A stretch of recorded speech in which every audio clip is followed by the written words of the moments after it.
वज़ीर ख़ारजा शाह महमूद कुरैशी इस वक्त दुशंबे में हार्ट ऑफ एशिया वज़ारत इजलास से खिताब करें। आइए आपको लिए चलते हैं।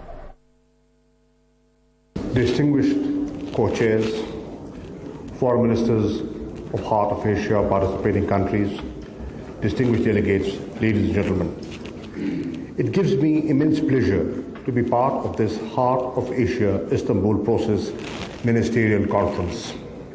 At the outset, let me thank the government and people of Tajikistan for their gracious hospitality and excellent arrangements in organizing this conference, despite serious health and logistical challenges posed by the COVID-19 pandemic. The pandemic has disrupted social and economic order on a scale not seen in living memory. Our prayers are with those who have lost loved ones and those who are struggling with this deadly virus. Excellencies, Heart of Asia Istanbul process is an important platform bringing, participating and supporting countries together to advance shared goals of peace, stability and prosperity in Afghanistan.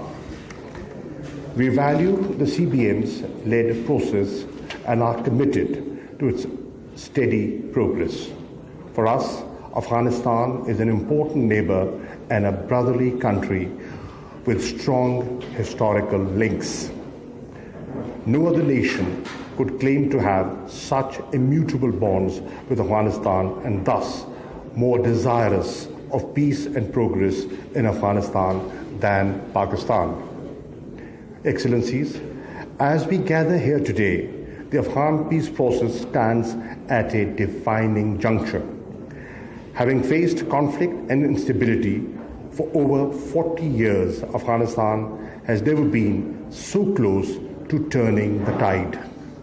In September 2020, we witnessed a gathering of Afghan parties in Doha, which was unthinkable before. The gathering was preceded by another milestone when the US-Taliban peace agreement was signed in February 2020. The progress made thus far has indeed created a historic opportunity for the Afghan leadership to achieve an inclusive, broad-based and comprehensive negotiated political settlement. We have arrived at this stage guided by the conviction that there is no military solution to the conflict in Afghanistan. It is imperative that this belief continues to guide the Afghan parties and the international community supporting the aspirations of the Afghan people. In our outreach to Afghan leaders across a wide spectrum, Pakistan has consistently urged them to remain constructively engaged for securing a positive outcome. Our message to all of them is to take the process forward through good faith, substantive and result-oriented negotiations. Excellencies, we are cognizant that this historic opportunity for Afghan nation is also laced with formidable challenges. We have consistently cautioned against the role of spoilers both within and outside Afghanistan. We remain deeply concerned about the continuation of violence across Afghanistan resulting in loss of precious lives. We fear that any space gained by ISIS and Al-Qaeda could accentuate the threat of terrorism. We are concerned that the risks posed by damaged infrastructure and lack of economic opportunities may undermine the gains made in the peace process. Excellencies, when the Doha Peace Agreement was signed last year, we called it a moment of hope and optimism. It must be our collective endeavor to ensure that this hope is not dissipated, that this rare opportunity is not lost. For this, everyone will have to summon every ounce of patience, commitment, and perseverance. Constructive engagement and consultations on all key aspects of the peace process are imperative. Going forward, flexibility and spirit of compromise would be indispensable.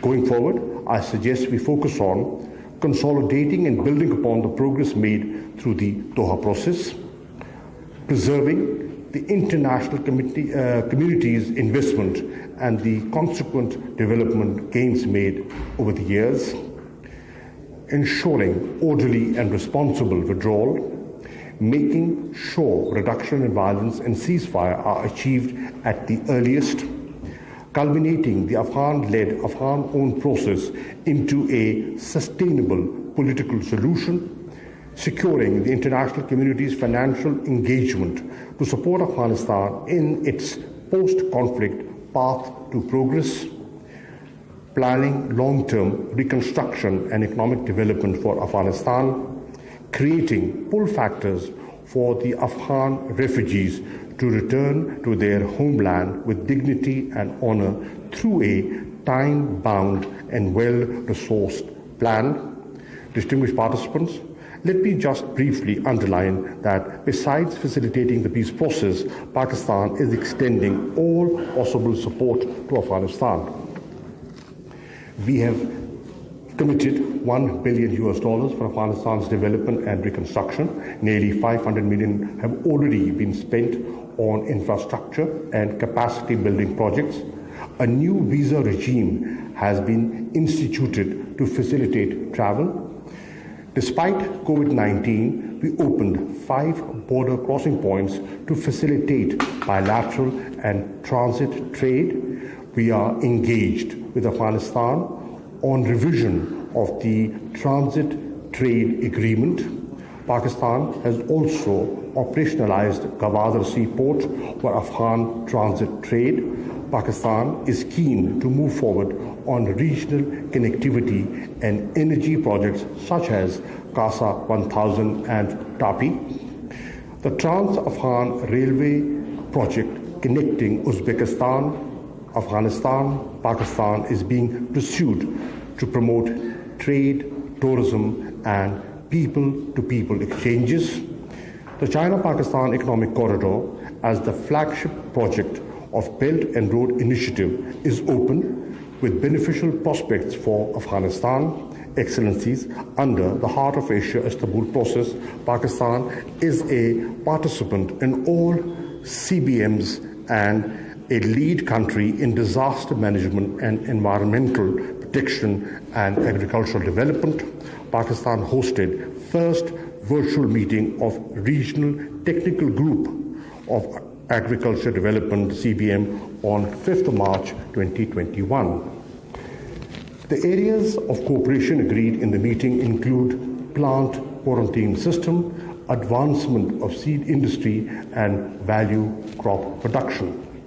We believe our cooperation in developing agriculture in the Heart of Asia region will contribute in enhancing prosperity and improving livelihood in the region.